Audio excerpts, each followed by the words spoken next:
నేనేమీ ఆర్థిక శాస్త్రవేత్తను కాను. నా దగ్గర మంత్రదండం ఏమీ లేదు. రాత్రికి రాత్రే ఏవో అద్భుతాలు జరిగిపోయాయని చెప్పడం లేదు.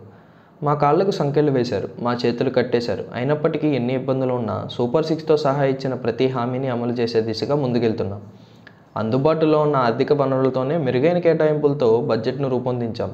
అయినా ముఖ్యమంత్రి చంద్రబాబును బ్లైండ్గా నమ్మితే చాలు, రాష్ట్రం రూపురేఖలే మార్చేస్తారని రాష్ట్ర ఆర్థిక శాఖ మంత్రి పయ్యావుల కేశవ్ అన్నారు.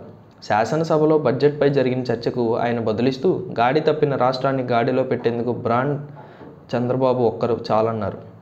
తెలంగాణలో 2023-24లో 1,73,389 కోట్ల ఆదాయం వస్తే ఏపీలో 1,01,985 కోట్ల ఆదాయం వచ్చిందని, జీతాల కోసం తెలంగాణ కేవలం 51,682 కోట్లు ఖర్చు చేస్తుంటే మనం 89,000 కోట్లు ఖర్చు చేస్తున్నామన్నారు. అప్పులకు తెలంగాణ ఏటా వడ్డీల రూపంలో 52,080 కోట్లు చెల్లిస్తుంటే ఏపీలో 65,962 కోట్లు చెల్లించాల్సి వస్తుందన్నారు.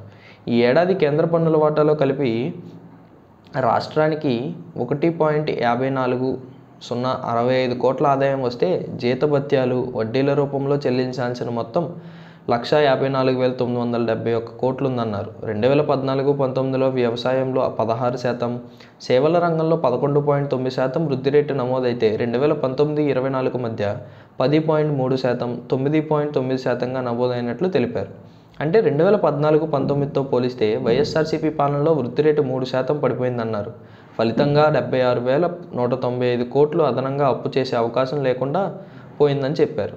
జీడీపీ పెరిగితేనే అప్పులు పడతాయని, అందుకోసమే నిత్యం తపన పడుతున్నామని తెలిపారు. రాష్ట్ర ఆర్థిక పరిస్థితి తెలిసి కూడా తాము సూపర్ 6 హామీలు ఇచ్చామని, సంపద సృష్టి ద్వారా వాటిని అమలు చేసి తీరుతామని మంత్రి కేశవ్ తెలిపారు. ఇప్పటికే పెన్షన్ల పెంపు కోసం ఏటా 32,520 కోట్లు ఖర్చు చేస్తున్నామని తెలిపారు.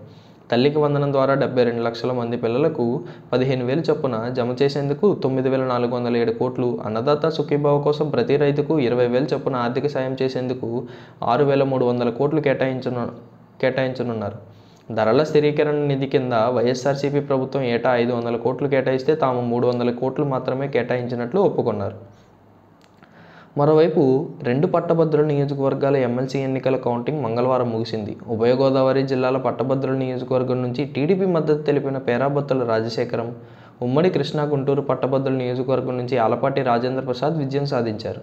ఉత్తరాంధ్ర ఉపాధ్యాయ నియోజకవర్గం నుంచి స్వతంత్ర అభ్యర్థి గాదే శ్రీనివాసులు నాయుడు గెలుపొందిన విషయం తెలిసిందే. 2 పట్టభద్రుల నియోజకవర్గాలు, 1 ఉపాధ్యాయ నియోజకవర్గం ఎమ్మెల్సీ స్థానాల ఓట్ల లెక్కింపు ప్రక్రియ పూర్తి కావడంతో ఆయా జిల్లాల్లో ఎన్నికల కోడ్ను ఎత్తేస్తున్నట్లు ఎన్నికల సంఘం ప్రకటించింది.